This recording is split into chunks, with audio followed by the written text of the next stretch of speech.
Zay ihany koa no hidirantsika eo amin'ny tontolom-baovao ara-politika nambaran'ny filoham-pirenena voatselakory zay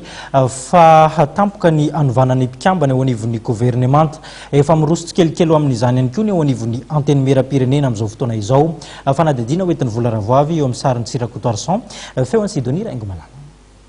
Tsy azo hitovirana ny fanovanan'ny gouvernemanta araka ny anjin'ny faefatra amin'ny 10 ao amin'ny lalam-panorenana dia mivoaka maro anisa ao anatin'ny antenne mera-pirenena ny anaran'ny Prime Ministra mandeha amin'izao fotoana izao fampidiniana eo amin'ny solombavambahoaka ny Madagasikara na dia tsy ao anatin'ny fotoam-pivoriana aza ny antenne mera-pirenena dia efa betsaka ny solombavambahoaka no tonga eto Antananarivo. Mivory momba ny raharaham-pirenena ny birao maharitra sy ny solombavambahoaka vitsivitsy dia ho hita eo ny fivoarany zany raharaham-pirenena zany fa dia zavatra ambarana eto fotsiny dia hoe izahay olom-boafidy dia mikatraka manjakariva ny hampandeha sy hampandroso ny firenena malagasy ka amiko raha misy hoe fananana zato fananana roa dia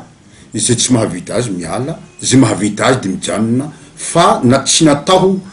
hidongisana mandrakizay ny toerana anankiray ny solombavambahoaka dia 5 taona ny faharetana ato anatin'ny ty lapam-panjakana ny antenne mera-pirenena ity tahaka zay ihany koa ny antenne mera-olona ny olom-boatendry tendren'androany alaina pitso na afaka pitso etc koa eto zany dia manamafiny dia hoe tokony hisy foana ny fanomezan-tanana eo amin'ny filohan'ny firenena malagasy dia ny président Hery Rajaonarimampianina sy izay olom-boafidy mitahaka azy koa dia ny solombavambahoaka. Mikasika ny anaran'ny Prime Ministra anarana maromaro mihodinkodina ao amin'ny lapan'ny Tsimbazaza. Anisan'ny anaran'ny eniny miverimberina ny Général Paza Didier izay sekretera-panjakana amin'ny sahanan'ny zandarmaria-pirenena Pernas ary Paraine Auguste ambassadeur Madagasikara ny Sénégal. Mbola mizarazara kosa nefa ny hevitry ny vondrona parlementaire mikasika ny anaran'ny Prime Ministra, mbola mitohy ihany koa ny fampidiniana eo amin'ny samy solombavambahoaka.